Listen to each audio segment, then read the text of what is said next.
আপনাদেরকে গত ভিডিওতে বলেছিলাম ট্যুরিস্ট এলাকার কথা। নামিব মরুভূমির একটি জনপ্রিয় ট্যুরিস্ট এলাকার নাম নামিব নাউক্লুফ ন্যাশনাল পার্ক। নামিব নাউক্লুফ ন্যাশনাল পার্কটির আয়তন প্রায় 50,000 বর্গ কিলোমিটার বা প্রায় 20,000 বর্গ মাইল। এই পার্কটির কিছু এলাকা এতটাই দুর্গম যে সেখানে পর্যটক সমাগম হয় না বললেই চলে। তবে এখানে জনপ্রিয় পর্যটন বেশ কয়েকটি রয়েছে।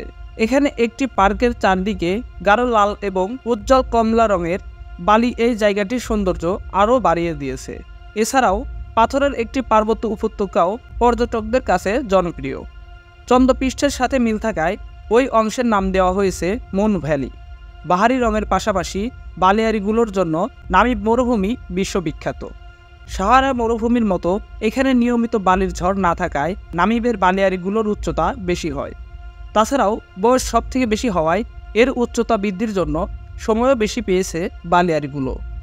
নামিবের বালিয়াড়িগুলোর গড় উচ্চতা 200 মিটার বা প্রায় 700 ফুটের কাছাকাছি। তবে কোনো কোনোটার উচ্চতা প্রায় 300 মিটার বা 1000 ফুট ছাড়িয়ে যায়। আটলান্টিক সংলগ্ন উপকূলীয় এলাকায় বেশ কয়েকটি জাহাজের কঙ্কালের মতো ধ্বংসাবশেষ পড়ে আছে। ঝড় কিংবা প্রবল ঢেউয়ে দুর্ঘটিত এই জাহাজগুলোর ধ্বংসাবশেষ গত কয়েকশো বছর ধরে এখানেই ভেসে এসেছে। ইউরোপের নাবিকরা আফ্রিকার এই উপকূল অংশটুকুর নাম রেখেছিল কঙ্কাল উপকূল। আপনাদের মধ্যে যারা বিদেশ ভ্রমণে যান এবং বিভিন্ন জায়গায় ভ্রমণে ইচ্ছুক তারা এই সকল এলাকায় যেতে পারেন। আমাদের আজকের ভিডিও এ পর্যন্তই। পরবর্তী ভিডিও পেতে আমাদের সাথেই থাকুন এবং সাবস্ক্রাইব করে রাখুন আমাদের চ্যানেলটি।